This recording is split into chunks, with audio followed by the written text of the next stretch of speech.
باب نمبر 3، جوڑ اور قامتی نقائص یا نقائص۔ اس باب کی تکمیل پر طلباء اس قابل ہو جائیں گے کہ وہ جسم کے بڑے جوڑوں کی نشاندہی کر سکے اور ان کے بنیادی افعال بتا سکے، جسم کے مختلف قامتی نقائص بتا سکے۔ جسم کی کم نقصانات داغی بارکی دی جوڑ جوڑ ستوائی۔ جب دو یا دو سے زیادہ ہڈیاں یا باہم ملتی ہے تو جوڑ بناتی ہے۔ انسانی جسم میں یہ جوڑ حرکات پیدا کرنے میں معاون مددگار ثابت ہوتے ہیں۔ انسانی جسم میں مندرجہ ذیل جوڑ اہم کردار ادا کر سکتے ہیں۔ ان کے نام، ساخت اور افعال مندرجہ ذیل ہے۔ انسانی کم جوڑ دیا ہے۔ کندھے کا جوڑ یعنی شولڈر جوائنٹس۔ کندھے کا جوڑ مندرجہ ذیل ہڈیوں سے مل کر بنتا ہے۔ اسکیپولا کندھے کی چپٹی ہڈی۔ Number 2، clavicle collar bone. Humerus بازو کی ہڈی۔ اسکیپولا اور کلیویکل باہم مل کر یہ جوڑ بناتی ہے، جبکہ ہیومرس جوڑ بنانے میں مدد کرتی ہے اور بازو کے تمام عضلات کو بھی کندھے سے جوڑتی ہے۔ اسکیپولا کی ہڈی چپٹی ہوتی ہے اور یہ ہاتھی کے کانوں سے مشابہت رکھتی ہے۔ کلیویکل کو کالر بون بھی کہتے ہیں۔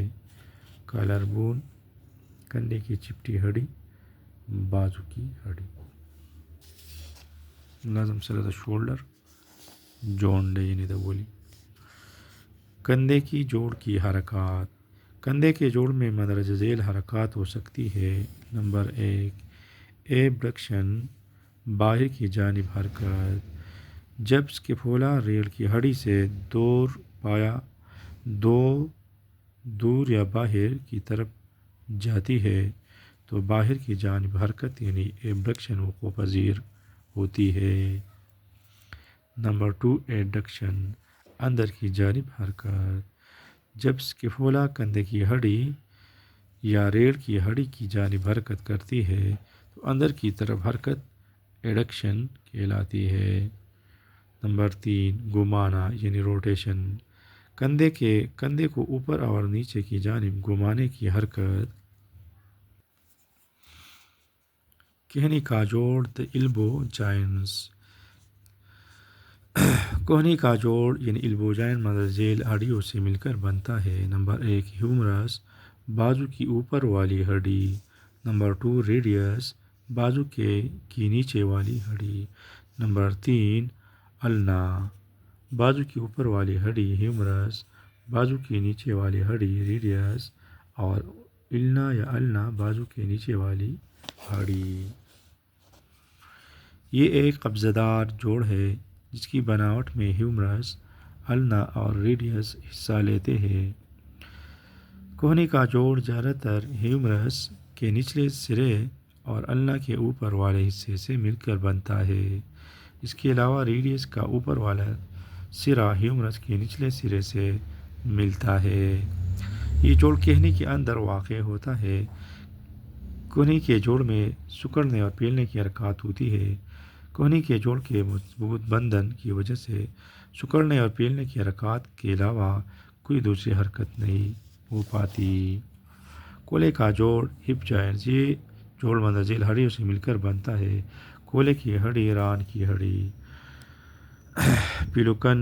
پیلیوک بون کولے کی ہڈی اور فیمور ران کی ہڈی۔ یہ جوڑ پیالہ نما جوڑ ہے، اسے بال اینڈ ساکٹ جوڑ کہتے ہیں۔ یہ کولے کی ہڈی کے پیالہ نما گڑھے میں ران کی ہڈیوں فیمور کے گول سرے یعنی بال کے داخل ہونے سے بنتا ہے۔ اس کے ارد گرد بندھن ہوتا ہے جو کہ ایک مضبوط غلاف بناتا ہے، اس لیے اس جوڑ کی حرکت محدود ہوتی ہے۔ اس جوڑ میں سکڑنے، پھیلنے اور ٹانگوں کو اکٹھا کرنے اور اندر اور باہر کی جانب لے جانے کی حرکات ہو سکتی ہے۔ گھٹنے کا جوڑ یعنی نی جوائنٹس۔ یہ جوڑ مندرجہ ذیل ہڈیوں پر مشتمل ہوتی ہے۔ فیمور ران کی ہڈی، ٹیبیا پنڈلی کی ہڈی، فیبولا ٹانگ کی ہڈی اور پٹیلا گھٹنے کی ہڈی، ران کی ہڈی، گھٹنے کی ہڈی، پنڈلی کی ہڈی اور ٹانگ کی ہڈیاں۔ یہ ایک قبضہ دار جوڑ ہے۔ یہ جوڑ پیومر یعنی ران کی ہڈی کے نچلے سرے اور پنڈلی کی ہڈی ٹیبیا اور پیبولا کے اوپر والے سرے سے بنتا ہے۔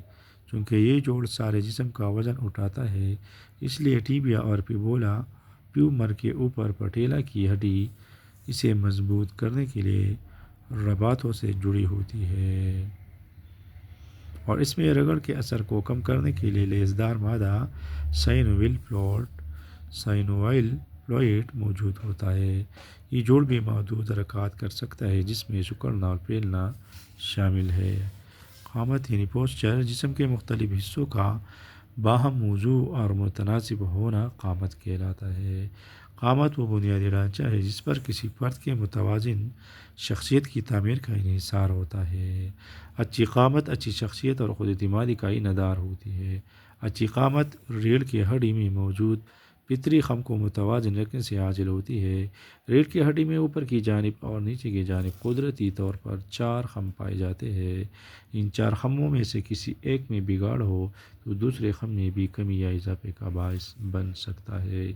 اسی کیفیت قامتی نقص کا باعث بنتی ہے۔ ریڑھ کی ہڈی کی بناوٹ مہروں سے ہوتی ہے۔ ان مہروں کے درمیان حفاظت کی غرض سے کرکری ہڈی کے چھوٹے ڈسک لگے ہوتے ہیں۔ ان حادثات کی وجہ سے مہرے اپنی جگہ چھوڑ دیتے ہیں، جس سے پتری خم میں کمی یا زیادتی ہو سکتی ہے، جو قامتی نقص کا سبب بنتی ہے۔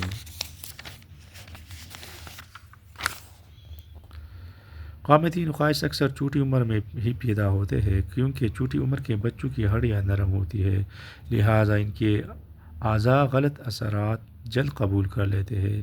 قامتی نقائص پیدائشی کمزوری، بیماری، زیادہ مشقت، نظر کی کمزوری، 1 یا 2 کانوں کی سماعت کی کمزوری، چلنے پھرنے، بیٹھنے اور لیٹنے کے غلط انداز، حادثات کے نتیجے میں زیادہ خوراک، متوازن غذا کی کمی کی وجہ ہو سکتی ہے۔ درست قامت کی خصوصیات۔ درست قامت اچھی صحت اور اعلیٰ شخصیت کا مظہر ہوتا ہے۔ اچھی قامت کا حامل شخص روزمرہ کے کام کاج بآسانی اور مستعدی سے انجام دے سکتا ہے۔ اس کی جسمانی حرکات میں اعتدال اور ربط ہوتا ہے۔ قامت وہ پہلی اور ظاہری علامت ہے جس سے انسان کی شخصیت اور سیرت کا اندازہ لگایا جا سکتا ہے۔ اچھی قامت کو جانچنے اور سادہ اور آسان طریقہ یہ ہے کہ فطری انداز میں سیدھے کھڑے ہو کر شاقول لیول کو کان کے برابر لٹکایا جائے گا۔ اگر اس کی رسی کندھے، کولے، گھٹنے اور نیچے ٹخنے پر سے گزرے تو قامت درست ہوگی۔ درست قامت کی خصوصیات مندرجہ ذیل ہے۔ نمبر 1، درست اور اچھی قامت انسان کی بہتر نشوونما، اس کی کارکردگی اور شخصیت کی آئینہ دار ہوتی ہے۔ نمبر 2، درست قامت انسان کے اندر خود اعتمادی کی صفت پیدا کرتی ہے۔ نمبر 3، درست قامت کے حرکات میں ہم آہنگی اور کارکردگی میں بہتری پیدا ہوتی ہے۔ نمبر 4، درست قامت شخصیت کو پرکشش اور جاذبی نظر بناتی ہے۔ نمبر 5، درست قامت تمام جسمانی نظاموں پر مثبت طریقے سے اثر انداز ہو کر ان کی کارکردگی میں بہتری لاتی ہے۔ نمبر 6، درست قامت کے حامل افراد عام زندگی کے ساتھ ساتھ کھیلوں میں بھی بہترین کارکردگی دکھاتے ہیں۔ نمبر 7، درست قامت کے حامل افراد کم وقت میں بہتر اور زیادہ کام کرنے کی صلاحیت رکھتے ہیں۔ قامتی نقائص کے اثرات۔ ریڑھ کی ہڈی میں پتری خم میں کمی یا بیشی کے نتیجے میں قامت بگڑ جاتی ہے اور کئی طرح کے قامتی نقائص پیدا ہو جاتے ہیں۔ ان قامتی نقائص کے سبب انسان کی شخصیت بری طرح متاثر ہو جاتی ہے۔ غلط قامت کی کئی ایک وجوہات ہیں، جن میں کچھ پیدائشی وجوہات ہیں اور کچھ روزمرہ زندگی میں غلط نشست اور برخاست کی بدولت موقع پذیر ہوتی ہے۔ قامتی نقائص میں ناہموار کندھے، خالی کمر، گول کمر، چپٹا پاؤں وغیرہ شامل ہے۔ غلط قامت مندرجہ ذیل خامیوں کو جنم دیتی ہے۔ نمبر 1، غلط قامت کی وجہ سے جسمانی نشوونما متاثر ہو کر رہ جاتی ہے۔ نمبر 2، غلط قامت صحت پر منفی اثر ڈالتی ہے، جس کی وجہ سے انسان احساس کمتری کا شکار رہتا ہے۔ 3. غلط قامت کی وجہ سے انسان بے اعتمادی کا شکار رہتا ہے۔ 4. جسمانی اور ذہنی صلاحیت اور کارکردگی پر منفی اثرات مرتب ہوتے ہیں۔ نمبر 5. غلط قامت کی وجہ سے حرکات میں ہم آہنگی اور ربط نہیں رہتا۔ مندرجہ باتوں کا خیال رکھ کر قامتی نقائص سے بچا جا سکتا ہے۔ نمبر 1. مناسب اور متوازن غذا کا استعمال کریں۔ نمبر 2. اٹھنے بیٹھنے لیٹنے اور کھڑا ہونے کا صحیح انداز اپنائیں۔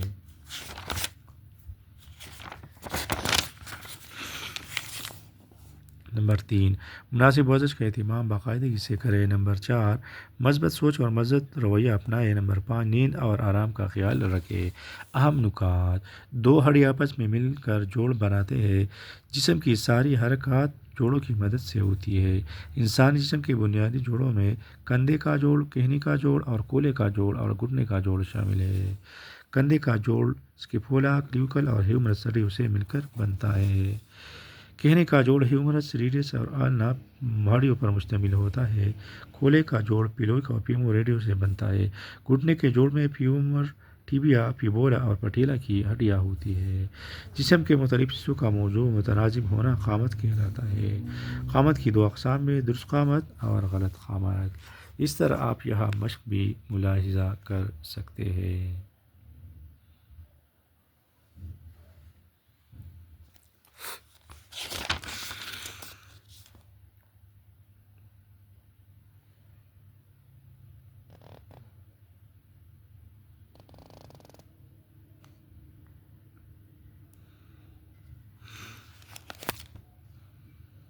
اگلی ویڈیو کے لیے آج ہم اجازت دے دیں۔ والسلام۔